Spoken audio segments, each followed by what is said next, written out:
আকাশবাণীতে কি বলছেন? ব্রহ্মা দাঁড়িয়ে আছেন, বিষ্ণু দাঁড়িয়ে আছেন, ঋষিগণে দাঁড়িয়ে আছেন, বসুমাতা ইন্দ্র আদি দাঁড়িয়ে আছেন। এমন সময় আকাশবাণীতে বলছেন, আর এই আকাশবাণীর কথাই কে শ্রবণ করছেন? ব্রহ্মা, তিনি একাই শ্রবণ করতে পারছেন। এমন সময় আকাশবাণীতে বলছেন, বাসুদেব গ্রহ সাক্ষাৎ ভগবান পুরুষ পরিবর্ত জনিত তৎ প্রেষ্য পুষ্কলঃ। অর্থাৎ এমন সময় আকাশবাণীতে বলছেন ব্রহ্মাকে, হে ব্রহ্মা, যে সবে ঋষিগণে দাঁড়িয়ে কান্না করছে, সকলকে বলো যে যদুবংশে গোপী রূপে, গোয়ালী রূপে জন্মগ্রহণ করতে। আরে বাসুদেব গৃহে অর্থাৎ ঠাকুরে তিনি বলছেন, হে ব্রহ্মা, এই দুষ্ট কংসের হাতের থেকে সকলকে আমি মুক্তি করব। আমি আসছি, আমি বসুদেবের ঘরে জন্মগ্রহণ করব। আরে যে আমার আগের জন্মের ছোট ভাই ছিল, এই জন্মে আবার বড় ভাই রূপে আসবে। শাস্ত্রে এই কথাও বললেন যে ঠাকুরে তিনি কথাও বলেছেন যে প্রেমমোহী রাধারানী ঠাকুরের 6 মাস আগে আসবেন। যে সবে দেবতাগণে কান্না করছেন, আকাশবাণীতে বলছেন, হে ব্রহ্মা, রাধারানীর সেবা করার জন্য সকলে দেবী দেবতাগণ যদুবংশে জন্মগ্রহণ করবে রাধারানীর সেবা করবার জন্য। আর আমি রাধারানীর 6 মাস পরে আমি আসবো বসুদেবের ঘরে। তুমি সকলে ঋষিদের বলো যদুবংশে গোয়ালী রূপে, গোপী রূপে জন্মগ্রহণ করতে এই দুষ্ট কংসের হাতের থেকে সকলকে আমি রক্ষা করব। হে ঠাকুর ভক্তগণ, যে সময় ধরাধামের পরে অত্যাচারে বেড়েছেন, সে সময় আমার ঠাকুর তিনি লীলা করেছেন। যে সময় দেখেছেন যে এই ধরতির পরে অত্যাচারে শুরু হয়েছে, সে সময় আমার ঠাকুর তিনি এসেছেন। এই মানবীকে রক্ষা করার জন্য আমার ঠাকুর তিনি আসলেন। ত্রেতা যুগে তিনি রামচন্দ্র রূপে এসেছেন, দ্বাপর যুগে শ্রীকৃষ্ণ ভগবান, আর এই কলিযুগে যে সময় কলিযুগে শুরু হয়েছে, সে সময় গৌরাঙ্গ রূপে ধারণ করেছিলেন। এই কলির জীবীকে মধুমাখা কৃষ্ণ নামে দিয়েছে। আর যে সময় এই কলিযুগের অন্তে যাবে, অত্যাচারে বেড়ে যাবে, একের প্রতি একের বিশ্বাস থাকবে না বাবা। এই মানব একের প্রতি একের ভালোবাসা থাকবে না। এখন তো দেখা যাচ্ছে অনেক জায়গায় ঠাকুরের কথা হচ্ছে, কিন্তু এখান থেকে কয়েক বছর পরে দেখবেন আস্তে আস্তে সবে কিছুই থাকবে না। এই মানব একের মাছ মাংস আদি ছিঁড়ে খেয়ে যাবে, টাকা পয়সা নিয়ে চালাকি থেকে যাবে। যে সময় অত্যাচারে বেড়ে যাবে, সে সময় আমার গোবিন্দ তিনি কলকি রূপে ধারণ করে ব্রাহ্মণের ঘরে সম্বল গ্রামে কলকি অবতার আমার ঠাকুরই তিনি ধারণ করবেন। প্রেম সে বলনি তাই বল হরি বল। আচ্ছা, দানের কি মহত্ব আছে বাবা? এই যে টাকা পয়সা রোজগার করছেন, কিন্তু জানেন কিছু কিছু দান করতে হয়। যে সময় আপনি দান করবেন, তা দেখবেন আপনি যদি 2 টাকা দান করেন, তার ঠাকুর আপনাকে 4 টাকা দিয়ে দেবে। আমার ঠাকুর কোনোদিনই কারোর কাছে ঋণী থাকে না। আমরা টাকা পয়সা রোজগারে কেন করছি? আমাদের ছেলে মেয়ে ভালো থাকবে, পরিবারের জন্য কোনো কষ্ট অভাবে না থাকে। আর যে সময় বৃদ্ধ বয়স আসবে, সে সময় যেন ছেলে মেয়ে দেখে, কেননা এই জগতে তো টাকারই সম্মান। তাই আমরা কি করি? ব্যাংকে টাকা জমা করি। কেন? ভবিষ্যতের কথা চিন্তন করে যে সময় কর্ম করতে পারবো না, সে সময় কি দিয়ে আহার করব, কেমন ভাবে জীবনে যাপন করব। বাবা বলি কিনা, টাকা জমা করে দিই ভবিষ্যতের জন্য। আচ্ছা বলে, এই মানবিক কুলে জন্ম নিয়েছেন আর ভবিষ্যতে কি হবে কিনা ভবিষ্যতের কথা চিন্তন করে ব্যাংকে টাকা রেখে দিচ্ছেন, কিন্তু কোন সময় এই কথা চিন্তনে করেছে যেদিন মৃত্যু হয়ে যাবে, মৃত্যুর পরে কোথায় থাকবে, কি আহারে করবে, কেমন জায়গায় কেমন ঘরে বাড়িতে থাকবেন, কোথায় যাবেন? এখন তো জীবিত আছেন, নিজের কথা চিন্তনে করছেন, টাকা গুছিয়ে রাখছেন, কিন্তু মৃত্যুর পরে কোথায় যাবে, কেমন ভাবে থাকবে? শুধু জীবিত থেকে এই সংসারের বিষয়, নিজের বিষয়, যে কেমন ভাবে জীবনে যাপন করব। এই কথা ভালো কথা যে আগের জন্য কিছু ব্যাংক ব্যালেন্সে রেখে দিচ্ছে, কিন্তু এ কথাও তো চিন্তনে করতে হবে না যে মৃত্যুর পরে কি খাবো, কোথায় থাকবো? মৃত্যুর পরের কথাও চিন্তনে করা উচিত এই মানবের। এক গ্রামের নাম না সত্য গ্রামে লেখা আছে, যেমন আপনাদের গ্রামের একটা নাম আছে, এখান থেকে কিছু দূরে আরেকটা গ্রাম, সেই গ্রামের নাম আছে। তেমনি একটা গ্রামের নামে লেখা ছিল কি সত্য গ্রাম। আর সেই সত্য গ্রামের রাস্তার থেকে একজন মানব হেঁটে যাচ্ছেন, একজন পুরুষ যাচ্ছেন, আর দেখতে পেয়েছেন যে এই গ্রামের নাম সত্য গ্রামে লেখা। জানেন বাবা, যে সময় না দেখেছেন যে গ্রামের নাম সত্য গ্রাম, এমন সময় ওই ব্যক্তি তিনি চিন্তনে করছেন যে এই গ্রামের নাম সত্য গ্রামে লেখা। ও মা, এই গ্রামের নাম সত্য গ্রামে লেখা আছে। এমন সময় মহাশয় তিনি মনে মনে চিন্তনে করছেন, তাই তো এই গ্রামের নামে সত্য গ্রাম, তা নিশ্চয়ই এই গ্রামবাসী সকলেই সত্য কথা বলে, তাই এখানে লেখা সত্য গ্রাম। তাই মহাশয় তিনি মনে মনে চিন্তনে করলেন, একবারে গিয়ে দেখি এই গ্রামে কত সত্য কথা বলছেন, লিখে দিয়েছেন, অবশ্যই সত্য কথাই বলবে, একটু পরীক্ষা করে দেখি। তো এই মহাশয় কি করলেন, ওই গ্রামে ঢুকেছেন। এখন ওই গ্রামের সব থেকে ধনবান ব্যক্তি একজন জমিদারে বাবু, আর সেই জমিদারে বাবুর কাছে গিয়ে ওই মহাশয় তিনি জিজ্ঞাসা করছেন, কি বাবু, আপনার কাছে টাকা পয়সা গাড়ি বাড়ি সবই কিছু দেখতে পাচ্ছি, আমি শুনেছি এই গ্রামের সব থেকে ধনবান ব্যক্তি আপনি, তা একটা সত্য কথা বলবেন? ওই জমিদারে বাবু বলছে, কি তুমি আমার কাছে কি জিজ্ঞাসা করতে চাও বলো, আমি সত্য কথাই বলবো তোমাকে। ওই মহাশয় তিনি বলছেন, আচ্ছা বাবু, আপনার কাছে তো এত টাকা পয়সা, কিন্তু আপনি আমাকে একটা কথা বলেন, আপনি ব্যাংকে কত টাকা রেখেছেন? আপনার ব্যাংকে কত টাকা জমা আছে আমাকে একটু বলবেন বাবু? বাবা, যে সময় নয় মহাশয় তিনি এই কথা বললেন, এমন সময় জানি না বাবা, ওই জমিদারে বাবু তিনি কি কথা বলছেন, মহাশয়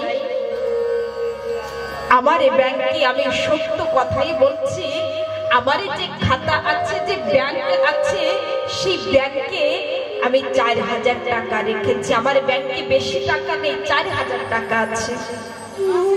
ভাইয়া, যে সব থেকে ধনবান ব্যক্তি বাবা, টাকা পয়সা অনেক আছে, আর তার খাতায় 4000 টাকা, এটা মেনে নেওয়া যায়? যে যার কাছে সব থেকে টাকা পয়সা অনেক বেশি, আর সে যদি বলে আমার কাছে বেশি নেই 4000 টাকা, সে কথা কি মেনে নেবেন? অসম্ভব। যে সময় না বলেছেন আমার খাতায় 4000 টাকা, সে সময় ওই মহাশয় তিনি দুই হাতে জোর করে বলছেন, বাবু আমি এই গ্রামের নামে পড়েছি সত্য গ্রাম, তাই আমি আপনার কাছে জিজ্ঞাসা করতে এসেছি যে আপনার খাতায় কত টাকা। আমি এই কথাই জানার চেষ্টা করছিলাম যে আপনাদের গ্রামে কত সত্য কথা বলে, কে মিথ্যে কথা বলছে আর কে সত্য কথা। বাবু, আপনার কাছে তো এত টাকা পয়সা আছে, তা আমি কি আপনার টাকা পয়সা নিয়ে যাব? আমি তো দেখতে এসেছি যে আপনার এই ব্যাংকে কত টাকা আছে। ওই মহাশয় ক্রোধিত হয়ে সেখান থেকে চলে যাচ্ছে। এমন সময় যে পথের দিকে যাচ্ছেন বাবা, এই পাশের থেকে আমার দিকে তাকাতে হবে। মা, কেন কথা বলছো? এই পাশে বেশি কথা বলছে, মুখের ভিতরে একটু তাবিজ দিয়ে বসে থাকো না। মুখের ভিতরে একটু তাবিজ দিয়ে বসতে হবে, তাবিজেরও কথা আছে, এ কথা আগামী দিনে বলবো। এই মেশিনটাকে একটু বন্ধ করতে হবে। প্রেম সে বলো রাধে রাধে। এমন সময় যে পথের দিকে যাচ্ছে বাবা, একটি বড় বৃক্ষের তলে একজন বৃদ্ধ মানবী তিনি বসে আছেন। একজন বৃদ্ধ মানবী তিনি বসে আছেন। এমন সময় মহাশয় তিনি দুই হাতে জোর করে বলছেন, মনে মনে চিন্তনে করছে যে জমিদারে বাবু তো তিনি মিথ্যে কথা বলেছেন, কিন্তু একবারে দেখি যে এই বৃদ্ধ মানবী ইনি হয়তো মিথ্যে কথা বলবেন না। বাবা, এমন সময় জানেন ওই মহাশয় তিনি দুই হাতে জোর করে বলছেন, বাবা আপনি এখানে বড় বৃক্ষের তলায় বসে আছেন, কিন্তু আপনি আমাকে একটা কথা বলেন। ওই বৃদ্ধ মহাশয় বলছেন, বলো বাবা তুমি কি বলতে চাও? এমন সময় মহাশয় তিনি বলছেন যে বাবা আপনার বয়স কত, এই কথা একটু আমাকে বলবেন। আমি শুধু আপনার কাছে আপনার বয়স জানতে চাই যে আপনার কত বছর হয়েছে। হে ঠাকুর ভক্তগণ, এমন সময় জানেন ওই বৃদ্ধ মহাশয়কে বললেন, বাবা তুমি আমার বয়স জানতে চাও? আমার বয়স এই মাত্র 12 কি 13 বছরে পড়েছি। আমার বেশি বয়স নয়, আমার 12 বছরে পড়ে আমি 13 বছরে পড়েছি। বাবা একজনে 80-85 বছরের মানবে যদি বাবা এ কথা বলে যে আমার বয়স বেশি নয়, আমি 12 বছরে পার করে 13 বছরে পড়েছি, আমি বেশি বয়স নয়। কোন বৃদ্ধ মানবে যদি এ কথা বলে তো এ কথা মেনে নেবে? এ কথা মেনে নেওয়া যায় না। কেননা একজন বৃদ্ধ মানবে যদি বলে আমার 12 কি 13 বছর চলছে। যে সময় তাই মহাশয় তিনি এই কথা শুনলেন, উনি অত্যন্ত ক্রোধিত হয়ে গেছেন আর অত্যন্ত উচ্চরে সুরে বলছেন, এই গ্রামে যারা নিবাসী আছে সকলে মিথ্যে কথা বলে, কেউ সত্য কথা বলে না। এই গ্রামের নামে কে সত্য গ্রামে লিখেছে? এই গ্রামের নাম সত্য গ্রামে নয়, মিথ্যা গ্রামে হওয়া উচিত। কেননা এখানে সকলে মিথ্যে কথাই বলছে। আরে চিৎকার করছে তো বাবা।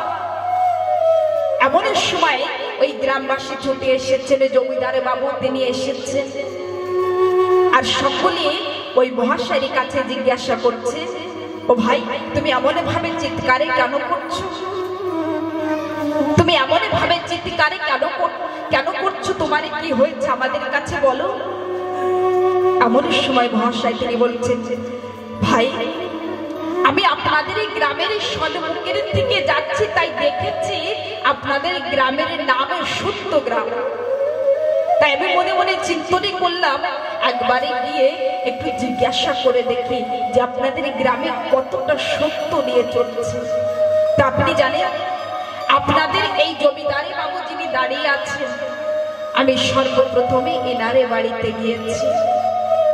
আর যে সময় জিজ্ঞাসা করেছি যে জমিদারে বাবু আপনার এই ব্যাংকে কত টাকা আছে আপনি আমাকে বলবেন। তা আপনারা জানেন এই জমিদারে বাবু এত টাকা পয়সা ধনবান ব্যক্তি, তা ইনি কি বলেছেন যে এনারে খাতায় মাত্র 4000 টাকা। আপনারা বলুন যে এনারে খাতায় 4000 টাকা, এটা কি সম্ভব? ইনি কেন আমার সঙ্গে মিথ্যে কথা বলেছে? এমন সময় জমিদারে বাবু দুই হাতে জোরে করে বলছে, দুই হাতে জোরে করে বলছেন, ও ভাই, আমি তোমার সঙ্গে মিথ্যে কথা বলি নাই। কেন জানো? আমি একদিন এক গ্রামে ভাগবতে কথা হচ্ছে, আমি সেখানে গিয়েছি। আর তুমি জানো আমি ভাগবতের কথায় যে সময় গিয়েছি, আমি আমার এই ভাগবতের কথায় গিয়ে আমি 4000 টাকা আমি ভাগবতের দানে করেছিলাম, হরি নামে দানে করেছিলাম। ও ভাই, তুমি হয়তো এই কথা জানো না যে আমি 4000 টাকা জমা করেছি। আর কেন তোমার কাছে আমি বললাম যে আমার খাতায় মাত্র 4000 টাকা? আমার কাছে তো অনেক টাকা আছে, আমার খাতায় যে কত টাকা আছে কথা আমিও বলতে পারবো না, অনেক টাকা। কিন্তু আমি জানি আমার এই সংসারের খাতায় যত টাকা আছে সবে মিথ্যা। আমি হরি নামের খাতায় যে টাকা জমা করেছি, যে পয়সা জমা করেছি, আমি জানি যে সময় আমার মৃত্যু হয়ে যাবে, যে সময় আমার শব্দ স্পর্শ রূপ রস গন্ধ বন্ধ হয়ে আসবে, যে সময় আমি ঠাকুরের কাছে যাব, তখন আমি দেখাতে পারব যে আমি হরি নামের ব্যাংকে, হরি নামের খাতায় আমি 4000 টাকা দানে করেছিলাম। আমি সংসারের খাতায় যতই টাকা রাখি না কেন সবে মিথ্যা, আমার সঙ্গে কিছুই যাবে না। আমি এই নকলি টাকাকে আমি সঙ্গে নিয়ে যেতে পারবো না। ও ভাই, আমি 4000 টাকা জমা করেছি, তাই আমার মনে বল আছে। যেদিন আমার মৃত্যু হয়ে যাবে সেদিনে আমি ঠাকুরকে বলতে পারবো, হে দয়াময়, আমি সৎ কাজে টাকা দিয়েছি, আমি সৎ কাজের জন্য আমি কিছু দিয়েছি। জানো সে সময় আমার ঠাকুর বলবে যে আমার ভক্ত হরি নামের ব্যাংকে কিছু দিয়েছে, আমার ভক্ত কিছু দানে করেছে। আমার ঠাকুর তখন আমার খাতায় মার্কস ভালো নম্বরে দেবে, আমাকে ভালো জায়গায় রাখবে। ভক্তর যদি দুটি জায়গায় বাবা টাকা পয়সা খরচা করতে ভয় পাবেন না। কোথায়? সর্বপ্রথমে মাতা পিতার চরণে। মাতা পিতা যদি রোগগ্রস্ত হয়ে যায়, সেখানে টাকা পয়সা খরচা করতে ভয় পাবেন না। এ কথা চিন্তনে করবেন না মাতা পিতা বৃদ্ধ হয়েছে, কয়দিন পরে তো মারা যাবে, টাকা পয়সা খরচা করে কি লাভ আছে? টাকা পয়সা খরচা করে কি লাভ আছে? এটা তো মারাই যাবে। না না, এই ভুল এই পাপে কোনোদিন কোনো সময় করবে না মা। শ্বশুর শাশুড়ি মাতা পিতার জন্য টাকা খরচা করতে ভয় পাবেন না, আলমারি দরজা খুলে দেবে, মাতা পিতার জন্য যত প্রয়োজন আছে সব লেগে যাক। যে সময় মাতা পিতার জন্য টাকা পয়সা খরচা করবে, তা দেখবেন ভগবান আপনার ঘরে এত টাকা পয়সা দেবেন, এত দেবেন যে আপনি ধারণা করতে পারেন। আরেকটি জায়গা কোথায়? আবার ঠাকুরের চরণে টাকা পয়সা খরচা করতে ভয় পাবেন না। এ কথা চিন্তনে করবেন না যে ঠাকুরের নামে যদি টাকা পয়সা দিয়ে দিই আমার টাকা পয়সা কম হয়ে যাবে, আমার ব্যাংক ব্যালেন্স কম হয়ে যাবে। এ কথা কোনোদিনই চিন্তনে করবেন না। যদি ঠাকুরের নামে টাকা খরচা করতে পারেন, আলমারির দরজা খুলে দেবেন, ট্রাগের দরজা খুলে দেবেন, হরি নামে যত টাকা চাই নিয়ে যাও, আমার থেকে যত হবে আমি ততই দেব, যাক হরি নামে চলে যায়। যদি কাছে 2 টাকা থাকে তা 2 টাকা দিয়ে দেন, তা দেখবেন তারপর পর আমার গোবিন্দ তিনি বলবেন আমার ভক্ত কেমন ভাবে জীবনে যাপন করে। যত সময় না ভক্ত ঠাকুরের জন্য খরচা করবেন, মাতা পিতার জন্য খরচা না করবেন, তত সময় আমার গোবিন্দ তিনি মুখ তুলে তাকাবেন না আপনাদের পরে। ঠাকুরের নামে ভয় পাবেন না। এই ব্যাগকে যত পারেন মাতা পিতার নামে, সৎ কর্মে, ধর্মের নামে যত পারেন তত খরচা করেন, তা দেখবেন এই পাশার থেকে দিতে থাকবেন, এই পাশার থেকে ভরে যাবে, বুঝতেই পারবেন না যে টাকা কোথা থেকে এসেছে। ওই মহাশয় তিনি বলছেন, বেশ ইনি তো এই কথা বলে বেঁচে গিয়েছে, কিন্তু একটা কথা বলেন, ইনি তো বৃদ্ধ মানব, ইনি তো একজন বৃদ্ধ মানবী, কিন্তু ইনি কেন আমার সঙ্গে মিথ্যে কথা বলেছে? আজকের এই বৃদ্ধ মানবে কি বলছেন বাবা? ওই বৃদ্ধ মহাশয় তিনি ওই মহাশয়কে বলছেন, বাবা তুমি যে আমার কাছে আমার বয়সে জিজ্ঞাসা করেছ না, তা তুমি জানো আমি যেদিন জন্মগ্রহণ করেছি আমার বয়সে 85-80 বছর হয়েছে। আর যে সময় আমি গুরু দীক্ষা নিয়েছি সেদিন থেকে আমার নতুন জন্ম হয়েছে। যেদিন থেকে এই মানবের কিন্তু দুটো জন্ম আছে। কোন জন্ম? একে মাতৃভূমিষ্ঠ হবে সেই সময় একটা জন্ম পায় মানব, আর যে সময় গুরুদেব তিনি হরিনামে কর্ণে দেয় তখন এই মানবের নতুন আরেকটা জন্ম পায়। তাই বৃদ্ধ মহাশয় তিনি কি বলছেন, বাবা আমি তোমার কাছে মিথ্যে কথা বলি নাই, কেননা এতদিন তো আমার বৃথা চলে গিয়েছে। এতদিন আমি আমার অপবিত্র দেহকে আমি পবিত্র করতে পারি নাই। যেদিন আমার গুরুদেব তিনি আমার কর্ণে হরিনামে দিয়েছে, যেদিন আমি হরিনামে পেয়েছি সেদিন থেকে আমার নতুন জন্ম হয়েছে। আজকের আমি হরি নামের দীক্ষা নিয়েছি, গুরু দীক্ষা নিয়েছি মাত্র 12 বছরে, পারে করে আমি 13 বছর পড়েছি। এটাই আমার বাস্তবিক আমার বছর, আমি এই কয় বছরের হয়েছি।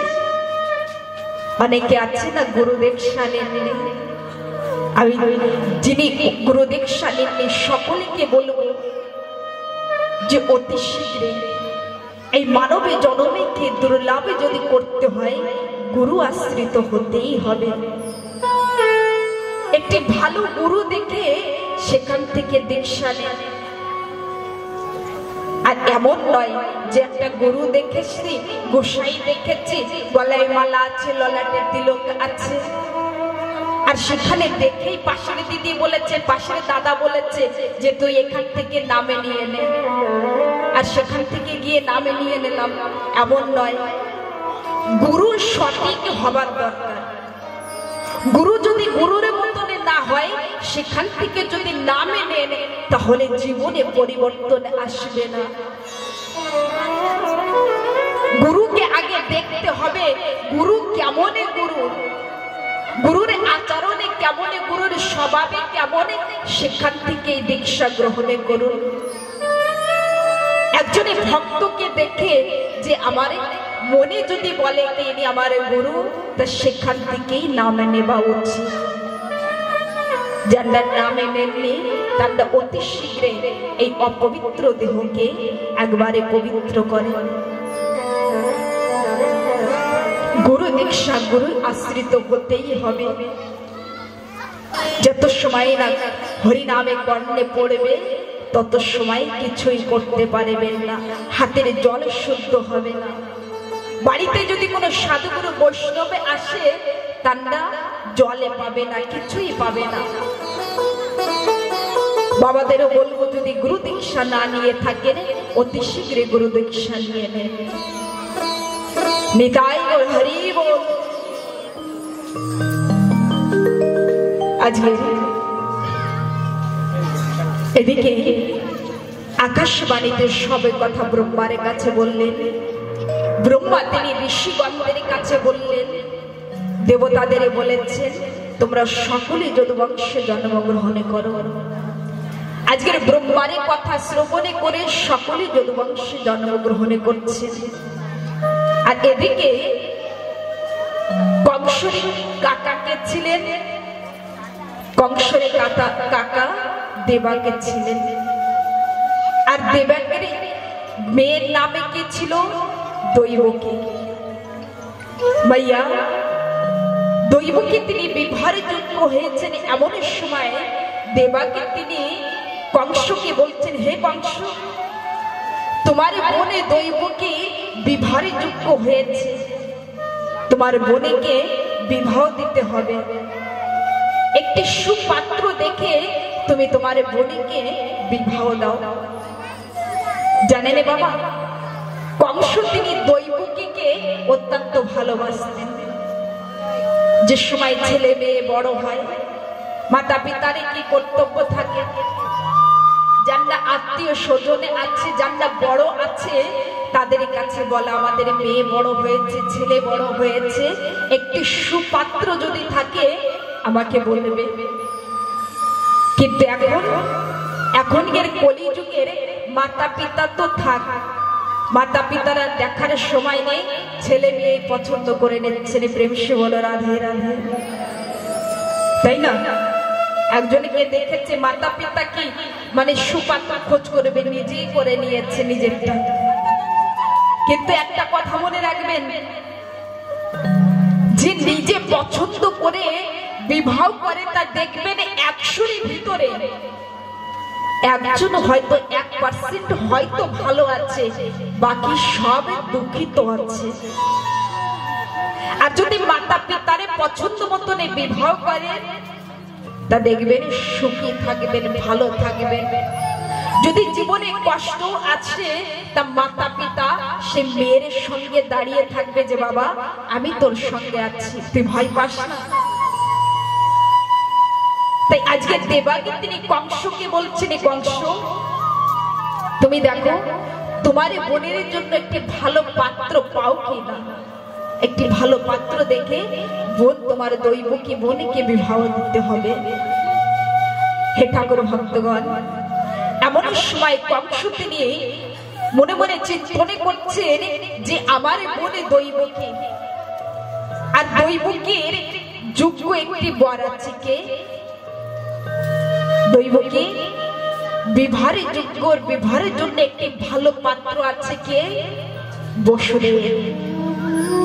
কংস তিনি মনে মনে চিন্তনে করলেন যে বসুদেবের সঙ্গে আর দৈবকীর সঙ্গে যদি বিবাহ হয় তাহলে খুব ভালো হবে, আমার বোন সুখী থাকবে, ভালো থাকবে। বাবা বসুদেবের তিনি একজনে ভালো, খুবই ভালো মানবিক ছিলেন। বসুদেবের সকলের সময় সত্য কথা বলতেন, সৎ পথে চলতেন। তাই কংস তিনি খবরে পাঠিয়েছেন বসুদেবকে যে তোমাকে আমার বোনের সঙ্গে বিবাহ দিতে চাই, বসুদেব তুমি চলে আসো। এমন সময় বসুদেবের সঙ্গে আর দৈবকীর সঙ্গে বিবাহ হয়েছে। এত ধুমধামে করে বিবাহ শুরু করেছেন।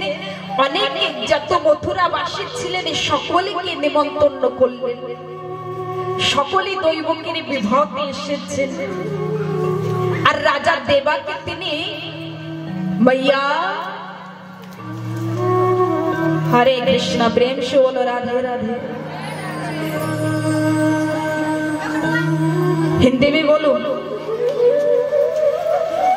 आप लोगों को पता नहीं क्यों समझ में नहीं आती है मेरी बात। क्यों जो दे जाच्छे ताकिए देखिए आरे कोनो दिन देखते पाबो ना, আর কোনোদিন কি দেখতে পাবেন না। আমি বলে বলে থেকে যাচ্ছি কিন্তু আপনারা করে করে থাকছেন না। আমি কি বলে যাচ্ছি তাকিয়ে আছেন, কোন দিদি যাচ্ছে কেমন শাড়ি পরে এসেছে। যে সময় বিবাহতে যাবেন না তখন দেখবেন যে কেমন দেখতে, কেমন কি শাড়ি পরে এসেছে। ঠাকুরের কথা শ্রবণে করতে এসেছেন, তা ঠাকুরের কথাই শ্রবণে করেন না।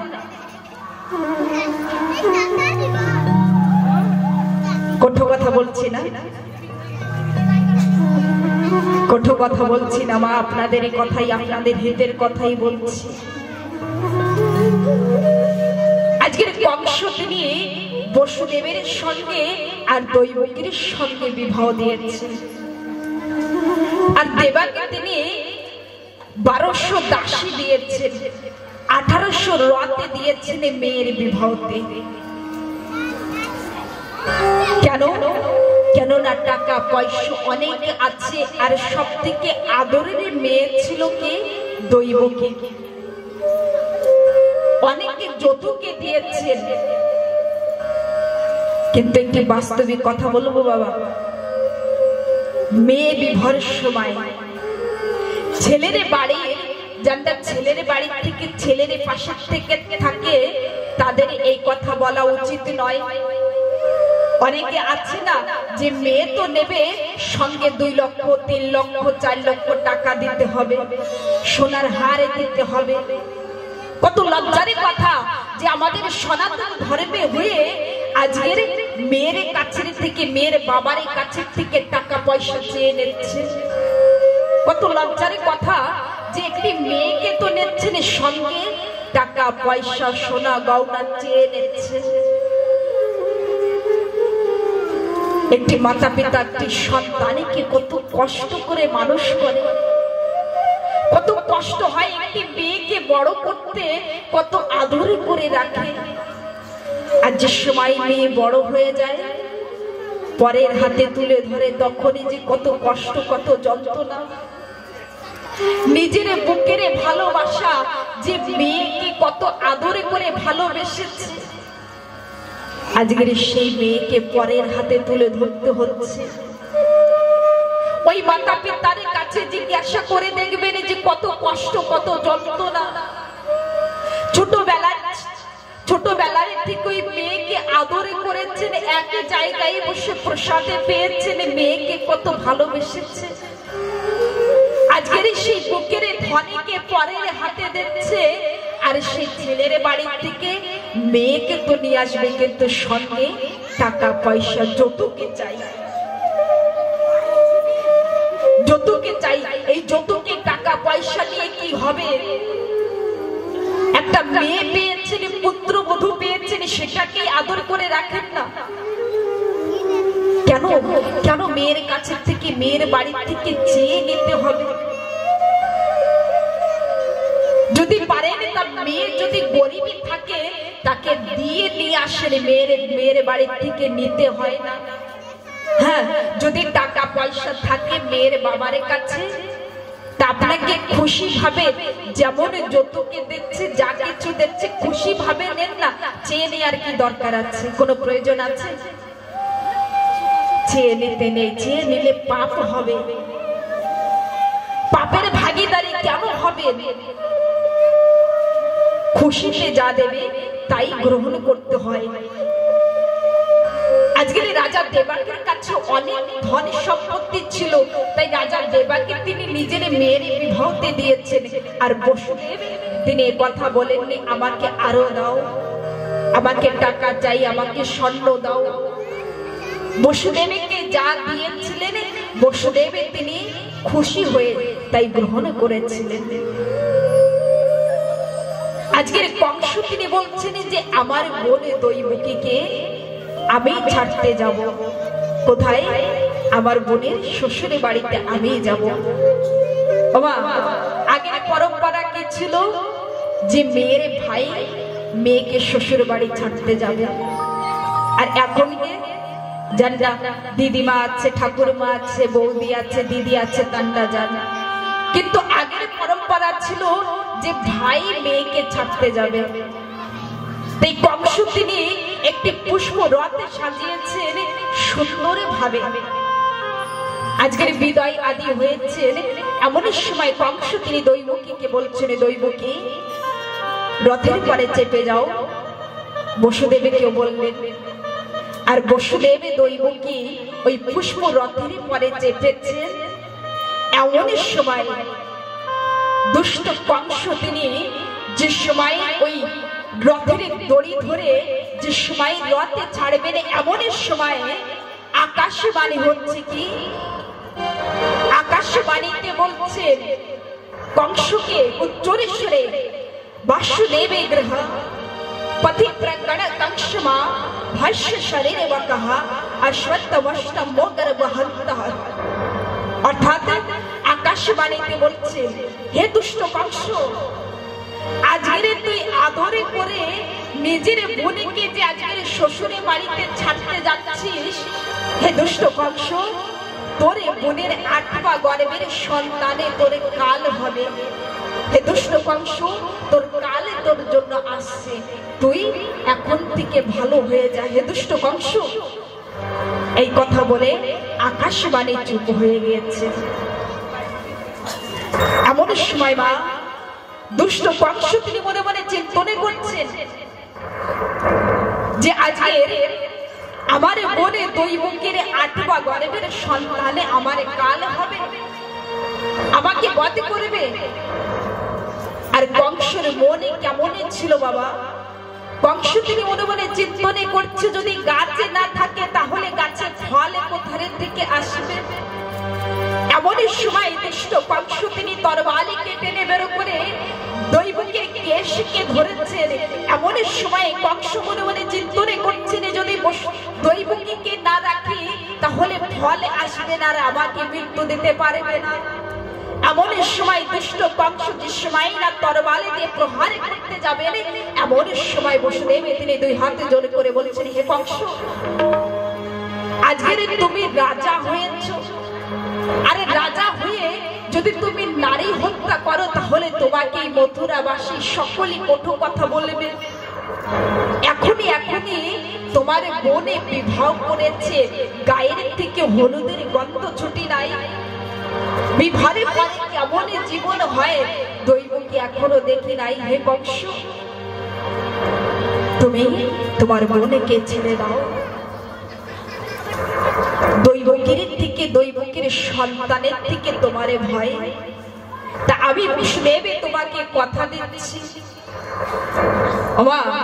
বসুদেব তিনি মনে মনে চিন্তনে করলেন, আজকের যদি আমি আমার স্ত্রীকে রক্ষা না করি, আজকের যদি আমার স্ত্রীকে যদি এই মৃত্যুর হাতের থেকে না বাঁচিয়ে আনি, জগতের কোন পুরুষ স্ত্রীর ভালোর দিকে তাকিয়ে দেখবে না। তাই বসুদেব তিনি আজকের 2 হাতে জোরে করে কংসকে বলছেন, হে কংস, তুমি তো রাজা হয়েছ, আর তুমি নারী হত্যা করবে। তোমার বোন দৈবকী এখনই বিবাহ করেছে। আর বসুদেব তিনি বলছেন, হে কংস, দৈবকের 8 পা গর্ভের সন্তানে তোমার কালে বলেছে আকাশবাণীতে। তাই আমি বসুদেব তোমাকে বলছি, আমি কথা দিচ্ছি, যে সময় আমার সন্তানে ভূমিষ্ঠ হবে, যে সময় আমার সন্তানে আসবে, আমি নিজ হাতে আমার সন্তানকে আমি তোমার হাতে তুলে ধরবো। হে কংস, তুমি আমার স্ত্রীকে বধ করবে না, কে মারবে না, কে ছেড়ে দাও। আমি তোমাকে কথা দিচ্ছি যে যখন আমার সন্তানে আসবে আমি তোমার হাতে তুলে ধরবো। হে কংস, তুমি ছেড়ে দাও, দৈবকীকে কিছু করবে না। দৈবকীর সন্তানের থেকে ভয়, দৈবকীর থেকে তোমার কোনো ভয় নেই। আমি বসুদেব তোমাকে কথা দিয়েছি। হে ঠাকুর ভক্তগণ, যে সময় না বসুদেব কথা বললেন, এমন সময় দুষ্ট কংস মনে মনে চিন্তনে করছে যে বসুদেব কোন সময় মিথ্যে কথা বলে না। আজকের বসুদেব আমাকে কথা দিয়েছে, আর কংস তিনি জানতেন যে বসুদেব যে কথা বলে সেই কথার উল্লঙ্ঘন বসুদেব তিনি করেন না। তাই দুষ্ট কংস দৈবকীর যে কেশকে ধরেছিলেন, আজকের সেই কেশে ছেড়ে দিয়েছেন, তরবারিকে সরিয়ে দিয়েছেন। এমন সময় দুষ্ট কংস মনে মনে চিন্তনে করছে, তাই তো আজ যদি আমি বসুদেব দৈবকীকে ছেড়ে দিই, তাহলে আমার কাল কোন সময় আসবে এ কথা হয়তো আমি জানতে পারবো না। তাই দুষ্ট কংস সৈনিক মন্দিরে ডেকে বলছে যে দৈবকী আজকের শ্বশুর বাড়ি যাবে না, দৈবকীকে আর বসুদেবকে কারাগারের ভিতরে বন্দী করে দেবে, যেখান থেকে সূর্যের কিরণে প্রবেশ করতে পারবে না, যেখানে কোনো আলো বাতাস কিছুই থাকবে না, কারাগারের ভিতরে বন্দী করে দেবে।